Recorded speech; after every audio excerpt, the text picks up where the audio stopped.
Hello and welcome to cricket on loop. मैं हूं रोहा नदीम। आज के एपिसोड में हम एक क्विक रिव्यू करेंगे अभी तक पाकिस्तान की जो परफॉर्मेंस थी, खास तौर पे इंडिया के खिलाफ जो मैच हुआ उसमें क्या अपसेट्स हुए पाकिस्तान की तरफ से, क्या चीजें हैं जिनको अब इम्प्रूव करेंगे for their next match against Australia, because remember they are the five-time world champions, so we cannot take them lightly at all. Pakistan क्या क्या चेंजेस करेगा going into their next match against Australia? On the other hand Australia क्या क्या किस तरह recalibrate करेंगे? Of course उनको एक जो विक्ट्री मिली है in their last match, they did lose their first to games, तो उसके ऊपर भी बात करेंगे कि ऑस्ट्रेलिया क्यों थोड़ी डिफरेंट नजर आ रही है इस टूर्नामेंट में। And of course this lots more towards the end. I am joined by none other than Mazhar Arshad. Hi Mazhar, thank you for joining us on cricket on loop. सबसे पहले पाकिस्तान और इंडिया के मैच की बात करते हैं, जिसका हम साल भर इंतजार करते हैं, इतनी हाइप होती है इस मैच की। काफी एम्बैरेसिंग तरीके से पाकिस्तान का कोलैप्स हुआ। बिल्कुल एक मैच पहले कुछ सिचुएशन और नजर आ रही थी, एक रिकॉर्ड चेज किया पाकिस्तान ने, और बिल्कुल अगले मैच में ऐसा लग रहा था जैसे वो टीम ही कोई और है। Was it the pressure? Because undoubtedly वो एक बहुत प्रेशर इंड्यूसिंग सिचुएशन थी जिसमें वो जाके बैटिंग की पाकिस्तान ने। But what do you have to say कि क्या गलती हुई पाकिस्तान के बैटर से उस मैच में जो हम एक अच्छे स्टार्ट को भी यूटिलाइज नहीं कर सके? आई थिंक जैसे आपने बात की प्रेशर की, वो भी एक फैक्टर था। और भी काफी फैक्टर्स थे। एक तो आई थिंक इंडिया के जो स्पिनर्स हैं, जिस तरीके से उन्होंने रन्स को कंटेन किया हुआ था। एक फेज था फ्रॉम ओवर नंबर 19 टू 27, जो 8 ओवर से उसमें जो पाकिस्तान का जो रन रेट था वो 3.5 के आसपास था। तो वो आई थिंक वो प्रेशर भी बिल्ड हो रहा था, फिर क्राउड का भी प्रेशर था। तो आई थिंक वो जहाँ पे पाकिस्तान ने थोड़ा सा एक्सेलरेट करने की कोशिश की या सोचा कि हम यहाँ पे रन्स करें, तो वहां पे जो है वो फिर एक बैटिंग कोलैप्स हो गया। और आई थिंक इंडिया के जो प्लेयर हैं, हार्दिक पांड्या, उन्होंने भी पोस्ट मैच में यही बात की थी कि वो जो पार्टनरशिप जब लगी भी हुई थी, तो उनको आइडिया था कि वो इंडिया जो है मैच के अंदर जो है कमबैक कर सकता है, क्योंकि पाकिस्तान ने कहीं ना कहीं जो है वो रन्स के लिए जाना था। बट आई थिंक इंडिया के जो स्पिनर्स हैं, स्पेशली कुलदीप यादव, उन्होंने जो एक ओवर में जो 2 आउट किए वो टर्निंग पॉइंट था। जसप्रीत बुमराह का स्पेल, उन्होंने जो 2 विकेट्स ली बड़ी जबरदस्त थी। और आप देखेंगे इंडिया के 5 बॉलर्स ने जो है वो 2-2 विकेट्स ली हैं, तो वो बड़ा एक कलेक्टिव परफॉर्म उनकी परफॉर्मेंस थी। तो आई थिंक काफी फैक्टर्स थे, इंडिया की अच्छी बॉलिंग, पाकिस्तान का प्रेशर को हैंडल ना कर पाना, और फिर 36 रन्स के ऊपर पाकिस्तान के 8 आउट हो गए, जो कि पाकिस्तान की वर्ल्ड कप हिस्ट्री का वर्स्ट जो है वो 8 विकेट्स कोलैप्स दो है। मैचेस में तो हमने दो रिकॉर्ड्स भी बनाए हैं, ये भी हर टीम नहीं कर सकती मजर। नहीं, अभी आई थिंक इंग्लैंड के साथ भी ऐसा हो गया। इंग्लैंड ने भी जो है वो अफगानिस्तान के अगेंस्ट उनकी भी बैटिंग कोलैप्स हुई है। फिर श्रीलंका का भी मैच हुआ है ऑस्ट्रेलिया के साथ लखनऊ में, तो उनकी भी 125 रन की पार्टनरशिप थी, और फिर 209 के ऊपर जो है वो पूरी टीम आउट हो गई। तो इस वर्ल्ड कप में आई थिंक हमें काफी कोलैप्सेस देखने को मिलेंगे, लेकिन पाकिस्तान का जो है, पाकिस्तान के फैंस को शायद ये उम्मीद होगी कि जो वो एक कोलैप्स होना था वो हो गया है, और यहाँ से जो है शायद पाकिस्तान इंप्रूवमेंट की तरफ जाए। अभी भी 6 मैचेस हैं, तो पाकिस्तान के भी आई थिंक चांसेस तो हैं। बिल्कुल, आपने जिस तरह बात की कि हमारे प्लेयर्स जो हैं खास तौर पे स्पिनर्स को भी नहीं रीड कर पाए, उनकी बॉलिंग भी बड़ी जबरदस्त रही, इंडिया की हर बॉलर ने चिप इन किया और विकेट्स लिए।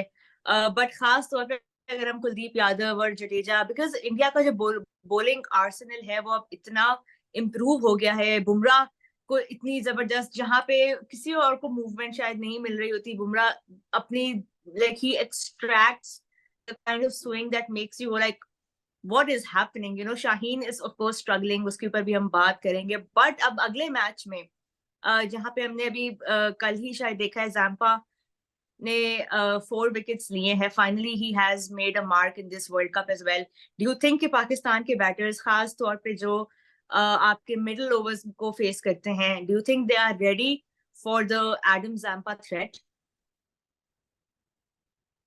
देखिए, जैम्पा ने पाकिस्तान को तंग तो किया हुआ है। जो भी T20 वर्ल्ड कप हुआ था उसमें भी उन्होंने पाकिस्तान को काफी तंग किया था, लेकिन आई थिंक कि बेंगलोर में एक ऐसा ग्राउंड है जो कि अगर तो जो रवायती क्रिकेट वहां पे हम देखते हैं, बेंगलोर में बड़ी हाई स्कोरिंग मैचेस होती हैं। एक तो हाई अल्टीट्यूड के ऊपर है, फ्लैट पिच होती है, बॉल अच्छा फ्लाई करता है, और काफी जो है यहाँ पे रन होते हैं। यहाँ पे जो भी रिसेंट मैचेस भी हुए हैं, ओडीआई मैचेस, उसमें भी आप देखें कि 300 जो है वो होता रहा है। आईपीएल के जो मैचेस हैं, यहाँ पे क्रिस गेल ने एक बार 175 रन की इनिंग्स खेल दी थी। तो ये हाई स्कोरिंग ग्राउंड है। तो वो आई थिंक के शायद स्पिनर्स उतने ज्यादा इफेक्टिव ना हो। मुझे ये लग रहा है कि इसमें यही होगा कि आप कितने रन जो है वो कंटेन करते हैं, अगर तो टिपिकल पिच हुई बैंगलोर की। हम्म। तो लेकिन जैम्पा से ज्यादा आई थिंक जो थ्रेट है पाकिस्तान के लिए वो ऑस्ट्रेलिया के फास्ट बॉलर्स होंगे, PAT Cummins, Mitchell Starc, Josh Hazlewood. तो ऑस्ट्रेलिया का जो बॉलिंग अटैक है वो अच्छा है। अभी तक उन्होंने इतना परफॉर्म नहीं किया इस वर्ल्ड कप में, बट अगर आप उनका पोटेंशियल देखें, जैसा जॉश हेजलवुड है, दुनिया में नंबर 1 प्लेयर है, को तो वैसे ही वो बहुत तंग करते हैं। जो 2015 का जो क्वार्टर फाइनल था एडिलेड में, उसमें वो प्लेयर ऑफ द मैच भी थे। तो आई थिंक जैम्पा भी थ्रेट है और बाकी भी जो बॉलर्स हैं, बट स्टिल आई थिंक के पाकिस्तान जो है ना वो ऑस्ट्रेलिया को टफ टाइम दे सकता है, क्योंकि ऑस्ट्रेलिया अभी कोई अपने जो है बहुत अच्छी फॉर्म के अंदर नहीं है। जिस तरह हमने देखा है कि साउथ अफ्रीका से भी हार गए वो, जी। और इंडिया से भी हार गए। तो आई थिंक इस उनकी जो है वो उनको जो है वो उनकी जो वीकनेसेस हैं कुछ, उनको एक्सप्लॉइट किया जा सकता है, स्पेशली जो उनका बैटिंग में जो उनके इश्यूज चल रहे हैं। बिल्कुल, उनके इश्यूज के ऊपर भी अभी हम बात करेंगे। आपने बिल्कुल ठीक कहा, ऑस्ट्रेलिया लग नहीं रही कि ये वो ऑस्ट्रेलिया है जो कि दुनिया में कहीं पे भी क्रिकेट खेले तो वो इतना डोमिनेट करते हैं, इतना अच्छा अडेप्ट करते हैं। ऐसा लग रहा है कि कहीं ना कहीं वो इस वर्ल्ड कप के लिए प्रिपेयर्ड ही नहीं है। They don't have a specialist spinner besides Adam Zampa. उसके अलावा उनकी बैटिंग को आप देख लें, वार्नर जिनके ऊपर इतनी उम्मीदें होती हैं फैंस को, जो उनके सीनियर प्लेयर्स में से एक हैं, स्मिथ है, वो वाली कंट्रीब्यूशन नहीं आ रही है। डू यू थिंक के कंडीशंस सही उनको समझ में नहीं आ रही है, कंफ्यूज कर रही हैं? उनकी प्लेइंग 11 भी जो है वो समझ में नहीं आ रही। कभी स्टोइनिस होते हैं, कभी वो कोई और चेंज, कैरी का भी उनको भी ड्रॉप कर दिया। तो आपको लगता है कि कंडीशन से अडेप्ट नहीं कर पा रहे हैं ऑस्ट्रेलिया? बिकॉज यूजुअली ऐसा होता नहीं है। वो इंडिया में बहुत क्रिकेट खेलते हैं, आईपीएल भी खेलते हैं उनके players. What is the reason behind Australia's ये वाला जो स्टार्ट उनका हुआ है? इवन दो सिर्फ अभी 2-3 मैचेस ही हुए हैं, बहुत मैचेस अभी पड़े हैं उनके लिए टू बाउंस बैक। स्टिल आप किस what will you attribute their current form in the world cup to? देखिए, एक तो आपने कंडीशंस का जिक्र किया है, तो सब कॉन्टिनेंट में जो बाहर से टीम्स आती हैं उनको कहीं ना कहीं मुश्किल तो होती है। आप जितना मर्जी वाइट बॉल क्रिकेट खेल लें, लेकिन जब आपने सारी या लाइफ को डिफरेंट पिचेस के ऊपर क्रिकेट खेली हो, तो यहाँ पे आके थोड़ा डिफरेंट तो होता है। ये इनफैक्ट ऑस्ट्रेलिया जब बड़ा डोमिनेट कर रहा था वर्ल्ड कप क्रिकेट में, 2003 का वर्ल्ड कप जीते, 7 का जीते, तो उनकी विनिंग स्ट्रीक जो रुकी थी, जो खत्म हुई थी, वो 2011 में ही आके खत्म हुई थी। पाकिस्तान ने उनको कोलंबो में हरा दिया था। देन वो क्वार्टर फाइनल हार गए थे अहमदाबाद में इंडिया से। तो वो कंडीशंस का भी एक बहुत ज्यादा फैक्टर है। उसके अलावा आई थिंक थोड़ा सा उनके बैटर्स भी जो है आउट ऑफ फॉर्म है। जितना स्टीव स्मिथ है, उन्होंने पहली बार वर्ल्ड कप में 0 के ऊपर आउट हो गए पिछले मैच में, और उनको भी अभी समझ नहीं लग रही कि मार्नस लाबुशेन जो हैं वो इससे पहले टीम में नहीं थे, अब वो बाद में टीम में आए, तो क्या उनको नंबर 3 पे खेलना चाहिए कि नहीं। ट्रेविस हेड जो है अभी तक जो है उन्होंने स्क्वाड को ज्वाइन नहीं किया। तो इफेक्टिवली ऑस्ट्रेलिया के पास तो 14 प्लेयर्स हैं स्क्वाड में, 15 में नहीं है। वो तो इस उम्मीद के ऊपर है कि ट्रेविस हेड फिट होंगे तो खेलेंगे, और अभी भी कुछ कंफर्म नहीं है कि वो पाकिस्तान वाला मैच भी खेलते हैं कि नहीं, बट इंडिया वो इस वीक में आ रहे हैं। ये इश्यूज हैं उनके। और फिर अगर आप पैट कमिंस को देखें, पैट कमिंस नो डाउट दुनिया के बहुत अच्छे बॉलर हैं, लेकिन उनकी इंडिया में जो बॉलिंग एवरेज है वो 30+ है ओडीआई क्रिकेट में, और ये उनकी किसी भी कंट्री में जो है सबसे हाईएस्ट एवरेज है। Then coming into the world cup he had captain Australia for only 4 ODIs. तो वो शायद एक कैप्टनसी एक्सपीरियंस जो चाहिए होता है, या वो भी वनडे क्रिकेट में थोड़ा उनका कम था। तो Adam Zampa out of form थे, अभी पिछले मैच में 4 विकेट्स लिए हैं, तो थोड़ा सा वो फॉर्म में वापस आए हैं। बट आई थिंक आपने बिल्कुल ठीक बात की कि जो ऑस्ट्रेलिया को एक हम जानते हैं वर्ल्ड कप में 5 या टाइम चैंपियंस, अभी पहली बार वो 4 मैचेस लगातार हार गए वर्ल्ड कप में। 2 पिछले साल हारे थे, 2 अभी हार गए। तो वो इतनी मतलब कि स्ट्रॉन्ग टीम नहीं लग रही इस वो बार। थ्रेट नहीं फील हो रही ऑस्ट्रेलिया को देख के इस बार। अभी बैटिंग और बॉलिंग की तो हमने बात की, बट फील्डिंग में भी they have been particularly sloppy.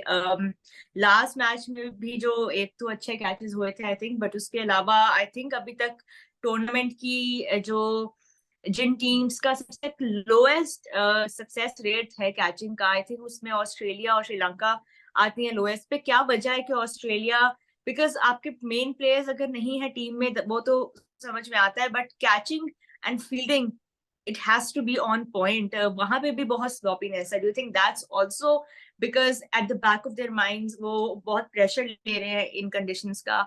What is the reason? देखिए, हो सकता है वर्ल्ड कप का एक प्रेशर तो होता ही है। अब जिस तरह जो पहला मैच था चेन्नई में, उसमें शुरू में 3 आउट कर दिए थे उन्होंने इंडिया के, और वहां पे विराट कोहली का एक कैच था जो कि मिचेल मार्श ले सकते थे, और वो टर्निंग Yeah. पॉइंट साबित हुआ। विराट कोहली ने वहाँ जो बहुत easy था वो catch. वो कैच, फिर उसके बाद सेकंड मैच जो साउथ अफ्रीका के अगेंस्ट था, उसमें 5 कैचेस उन्होंने ड्रॉप कर दिए। इनफैक्ट जो श्रीलंका वाला भी मैच है, उसमें कुछ थोड़ा सा मतलब कि उन्होंने मिस्टेक्स की हैं। जिस तरह कुशल परेरा जो हैं, वो 24 के ऊपर ही आउट थे। वो एक एलबीडब्ल्यू का अपील उन्होंने की, लेकिन उन्होंने उसके ऊपर रिव्यू नहीं लिया।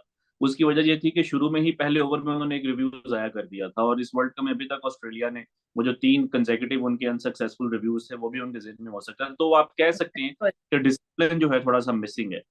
और आई थिंक कि वो एक वर्ल्ड कप का प्रेशर हो सकता है, क्योंकि जब आप आते हैं कि जी 5 टाइम वर्ल्ड चैंपियंस हैं, अभी रिसेंटली टेस्ट चैंपियनशिप भी जीते हुए हैं, बहुत बड़ी टीम है ऑस्ट्रेलिया की। ऐसा नहीं है कि कोई उनके जो प्लेयर्स हैं वो कोई छोटे प्लेयर्स हैं, मतलब कि David Warner, Steve Smith, Mitchell Starc, PAT Cummins. तो वो उनके ऊपर एक प्रेशर तो है परफॉर्म करने का, तो शायद उसी वजह से जो है उनसे फील्डिंग में भी जो है वो मिस्टेक्स हो रही हैं।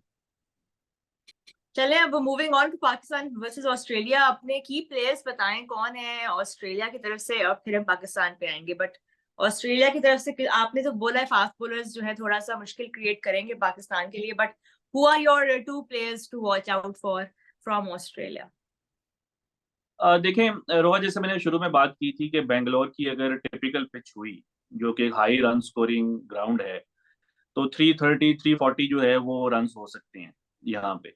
और 330 340 के लिए आपको एक दो बहुत ज्यादा इम्पैक्टफुल इनिंग्स चाहिए होती हैं, अगर आपने ये टोटल करना है। ऑन द गिवन डे कैसी कंडीशंस होंगी, कैसी पिच होगी, वो हमें नहीं पता, लेकिन गोइंग बाय द हिस्ट्री और रिसेंट हिस्ट्री, हम ये एक्सपेक्ट कर सकते हैं कि हाई स्कोरिंग मैच होगा। तो उसके अंदर आई थिंक ग्लेन मैक्सवेल का जो रोल है वो बड़ा इंपॉर्टेंट हो जाएगा, क्योंकि अगर आपने इतनी एक लंबी इनिंग्स खेलनी है तो फिर मैक्सवेल जैसे प्लेयर को जो है वो जरा थोड़ा सा अग्रेसिव खेलना पड़ेगा। और अभी हमने देखा है कि पिछले मैच में थोड़ी सी उनकी फॉर्म भी आई है वापस, उन्होंने 2 छक्के भी मारे। और पाकिस्तान के अगेंस्ट तो उनका वैसे रिकॉर्ड बहुत अच्छा है मैक्सवेल का। तो आई थिंक मैक्सवेल एक ऐसे प्लेयर हैं जो कि पाकिस्तान को काफी तंग कर सकते हैं। और दूसरा जॉश हेजलवुड है, क्योंकि जॉश हेजलवुड जिस डिसिप्लिन के ऊपर बॉलिंग करते हैं, अच्छी लाइन एंड लेंथ के ऊपर, उन्होंने हमने देखा है कि उन्होंने टेस्ट क्रिकेट में बाबर या आजम को भी काफी किया हुआ है। और आई थिंक कि जॉर्ज हेजलवुड और मैक्सवेल ये 2 ऐसे प्लेयर्स हैं जो कि ऑस्ट्रेलिया के लिए जो है ना वो काफी इम्पैक्ट क्रिएट कर सकते हैं। अगर आप पाकिस्तान की बात करें तो अगेन आई थिंक इस टाइम सबसे ज्यादा जो अच्छी फॉर्म में है वो तो मोहम्मद रिजवान है। और आई थिंक उनका परफॉर्म करना कि वो किस मतलब कि अगर कोई इस तरह की मुश्किल सिचुएशन आ जाती है कि आपके ऊपर से एक तो आउट हो गई है, तो रिजवान ही जो है इस टीम को कैरी कर रही है। एंड देन आई थिंक के हारिस रऊफ, क्योंकि ये जो हाई स्कोरिंग मैचेस होते हैं ओके. ना, इसमें इस तरह का स्पेल चाहिए होता है जो कि आके आपको मेक और ब्रेक करे, जो कि आपको 2-3 विकेट्स लेते हैं एक स्पेल के अंदर, कि अगली टीम जो है वो जरा थोड़ा अंडर प्रेशर आ जाए। तो आई थिंक के ऑस्ट्रेलिया की तरफ से मैक्सवेल एंड हेजलवुड, और पाकिस्तान की तरफ से जो है रिजवान एंड हारिस रऊफ, ये 2 जो है ये 4 जो है बड़े इंपॉर्टेंट प्लेयर्स साबित हो सकते हैं। चले हारिस रऊफ के ऊपर भी अभी थोड़ा सा प्रेशर जरूर होगा, क्योंकि शाहीन जो है वो उस तरह से विकेट्स नहीं ले रहे. But now let's move to the conditions in Bangalore. What kind of pitch can we expect? और उसी से फिर मैं लिंक करूंगी ये अगला अपना क्वेश्चन, जो कि ये है कि ऑल्दो मोस्ट लाइकली यही है कि देव Pakistan will go with the same 11, but अगर कोई चेंज नजर आ रहा है आपको तो वो क्या नजर आ रहा है according to the conditions that we can expect in Chinnaswamy? देखिए, कंडीशंस की तो हमने बात की कि बड़ा हाई स्कोरिंग ग्राउंड होता है, और अभी अगर हम रिसेंटली यहाँ पे देखें, रिसेंट ज्यादा एक्चुअली इंडिया में क्रिकेट ग्राउंड्स इतने ज्यादा हैं कि वहां पे ज्यादा इंटरनेशनल क्रिकेट होती नहीं है। तो अगर कोई बायलैटरल Yeah. सीरीज होती है, कोशिश होती है कि उन वेन्यूज के ऊपर क्रिकेट करवाई जाए जहां पे ज्यादा आईपीएल के मैचेस नहीं होते या टेस्ट मैचेस नहीं होते, ताकि क्राउड जो है वहां पे आए। तो बेंगलोर में पिछले जो है अगर आप 3 4 5 साल देख लें तो एक ही वनडे मैच हुआ है यहाँ पे, वो भी ऑस्ट्रेलिया और इंडिया का था। तो आई थिंक अगर आप यहाँ पे रिसेंट मैचेस देखें तो यहाँ पे स्टीव स्मिथ ने भी सेंचुरी की हुई है बेंगलोर में, डेविड वार्नर ने भी की हुई है ओडीआईज में। पाकिस्तान का वैसे रिकॉर्ड जो है वो मतलब हिस्टोरिकली पाकिस्तान को ही सूट करता है। अगर आप एक वो 96 वाला जो क्वार्टर फाइनल अगर आप उसको निकाल दें, जो कि पाकिस्तान हार गया था, तो यहाँ पे Yeah. पाकिस्तान को भी मिली हुई हैं। 2005 में 80s में पाकिस्तान ने बड़ी हिस्टोरिक सीरीज जीता था, उसमें भी पाकिस्तान ने आखिरी मैच यहाँ पे जीता था। देन रिसेंटली यहाँ पे T20 मैच पाकिस्तान खेला था कोई 10 साल पहले, वो भी पाकिस्तान जीत गया था। तो आई थिंक पाकिस्तान को वैसे यहाँ पे हिस्टोरिकली जो है वो एडवांटेज रहा है। अब जो इस वर्ल्ड कप में हम देख रहे हैं कि काफी हाई स्कोरिंग मैचेस हो रहे हैं, जिस तरह हैदराबाद में काफी रन हुए हैं, दिल्ली में काफी रन हुए हैं। पाकिस्तान ऑस्ट्रेलिया को ये थोड़ा सा फायदा होगा कि दोनों ऑलरेडी एक वार्म अप मैच खेल चुके हैं जो कि हैदराबाद में था, और वो भी बड़ा हाई स्कोरिंग मैच था। ऑस्ट्रेलिया ने 350 किया, पाकिस्तान ने नियरली चेस कर लिया, बाबर आजम ने उसमें 90 किया था, इफ्तिखार ने उसमें रन किए थे। तो आई थिंक इन सब चीजों को देखते हुए हम एक जो है ना वो कह सकते हैं कि एक हाई स्कोरिंग मैच जो है ना वो होगा। और अगर जो है वो किसी पहली टीम ने बैटिंग करके एग्रेसिव बैटिंग करके बहुत ज्यादा रन कर दिए, तो फिर ये एक वन साइडेड मैच भी हो सकता है, क्योंकि अगर आप कोई 330 340 जब आप चेस करने जाते हैं तो बाजू बात फिर आपकी बैटिंग कोलैप्स भी कर जाती है। तो लेट्स सी कि पाकिस्तान ऑस्ट्रेलिया जो है वो कैसे जो है वो खेलते हैं बेंगलोर में। सेम 11 टीम 11 में आई थिंक कि पाकिस्तान एक चेंज तो इंडिया के मैच में भी करना चाह रहा था कि वो एक अटैकिंग ऑप्शन के साथ जाना चाह रहे हैं, और वो है उसामा मीर। कि एक आपके पास विकेट टेकिंग ऑप्शन हो, क्योंकि मोहम्मद नवाज और शादाब खान जो है वो उस तरीके से विकेट्स नहीं ले रहे। प्लानिंग ये थी कि नवाज की जगह उसामा मीर खेलेंगे, लेकिन वो उसामा मीर को जो है बुखार था, 3 4 दिन से जो है वो उनको भी फीवर था, तो इस वजह से वो नहीं खेल सकी। अभी जो आज की जो रिपोर्ट्स आ रही हैं वो ये है कि और भी कुछ प्लेयर्स को फीवर हो गया है, शाहीन अफरीदी को भी हो गया है, और अच्छा, अब्दुल्ला का मैंने पढ़ा था अब्दुल शाहीन को भी हो गया, ये तो बहुत वरिंग बात है। जी ये आज की भी एक न्यूज थी। इसी तरह अब्दुल्ला शफीक के बारे में भी है, लेकिन ये है कि अभी आपका जो मैच है वो 20 को है, फ्राइडे को है, तो अभी कुछ दिन है। तो अगर तो कोई वायरल इन्फेक्शन है तो वो होपफुली 1 2 दिन में रिकवर कर जाएंगे। आई थिंक उसामा भी तो शायद रिकवर कर भी चुके हैं, क्योंकि उनको तो जो पिछला मैच था अहमदाबाद में वहां पे भी जो है उनको ये इशू था। तो आई थिंक एक चेंज ये हो सकती है कि पाकिस्तान शायद उसामा मीर को लेकर आएगा फॉर मे बी नवाज या शादाब। शादाब आई थिंक लेकिन शायद आपको लाइकली है लगता है कि कि क्योंकि आप हमें बता रहे हैं कि हाई स्कोरिंग मैच होगा, तो डोंट यू थिंक कि फिर हमें एक एक्स्ट्रा बैटर ही खिलाना चाहिए? फिर हम इस मैच में ये चेंज क्यों कर रहे हैं? देखिए उसमें नॉर्मली टीम्स की अप्रोच ये होती है कि अगर हाई स्कोरिंग मैच में अगर बैटिंग फ्रेंडली पिच है तो उसमें फिर आपको ज्यादा बैटिंग की जरूरत नहीं पड़ती, यानी कि उसमें बैटिंग कोलैप्स होने के चांसेस कम होते हैं। तो उसमें अगर आपके पास 6 7 बैटर्स हैं तो वो काफी हैं। तो उसमें अक्सर टीम्स इस अप्रोच के साथ जाती हैं कि अगर बैटिंग फ्रेंडली कंडीशंस हैं तो आप अपनी बॉलिंग को स्ट्रांग करें, ताकि दूसरे जो बैटर्स हैं, ओपोनेंट्स जो हैं, हम उनको कंटेन कर सकें। तो आई थिंक कि पाकिस्तान के पास अगर नंबर 7 के ऊपर शादाब आ रहे हैं तो आपके पास ठीक बैटिंग है फॉर बैटिंग फ्रेंडली कंडीशंस। आपको अब एक अटैकिंग ऑप्शन चाहिए, क्योंकि देखिए आपके जो स्पिनर्स हैं वो विकेट्स ले ही नहीं रहे, वो या शादाब हो या नवाज हो, और लेकिन दोनों को आप इस वजह से अकोमोडेट कर रहे हैं कि दोनों बैटिंग कर सकते हैं। तो वो आई थिंक के थोड़ा सा डिफेंसिव साइड के ऊपर जो है वो जा रही है स्ट्रेटेजी, क्योंकि ये या बॉलर्स पूरे नहीं थे शादाब और नवाज, लेकिन क्योंकि दोनों एकदम से आउट ऑफ फॉर्म हो गई हैं तो वो आपका या स्पिन डिपार्टमेंट बहुत वीक लग रहा है। देन शाहीन भी आई थिंक 100% फिट नहीं है, उनकी जो बॉलिंग हैंड है उसके ऊपर उनकी इंजरी भी थी बिफोर द वर्ल्ड कप, शायद वो अभी तक फुली हील नहीं किया उन्होंने, तो वो भी अभी अपने 100% के ऊपर नजर नहीं आ रहे। बट ये हो जाता होता है, कई प्लेयर्स जो हैं वो थोड़ी बहुत इंजरी के साथ निकल के साथ उनको खेलना पड़ता है, जितना जोफ्रा आर्चर थे लास्ट वर्ल्ड कप में, वो भी निकल के साथ ही खेलते रहे या थे। तो आई थिंक ये एक चेंज हो सकती है। दूसरी जो चेंज है वो शायद फखर जमान आ जाए इमामुल हक की जगह, बट फखर का भी इशू जो है फिटनेस का चल रहा है, उनका नी का इशू है, तो वो भी अभी तक 100% फिट नहीं है। बट उम्मीद ये है कि शायद 2 3 दिन में जो है वो रिकवर कर जाए। तो आई थिंक ये 2 चेंजेस हैं जिसके ऊपर के पाकिस्तान सोच सकता है। Okay, well, we will find out in a few days, in a couple of days actually, कि फिटनेस की क्या लेटेस्ट अपडेट्स हैं, बिकॉज अभी तक जो आपने हमें मजे बताया है, थोड़ा सा डरा भी दिया है आपने कि बुखार हो रहे हैं प्लेयर्स को, बट लेट्स होप कि कुछ सीरियस ना हो और पाकिस्तान अपनी बेस्ट 11 के साथ, स्ट्रॉन्गेस्ट 11 के साथ मैदान में उतरे in Bengaluru. Thank you for joining us Mazhar, and आप सबका बहुत शुक्रिया for watching cricket on loop. We will be back for more during this world Cup. अपना ख्याल रखिए। अल्लाह।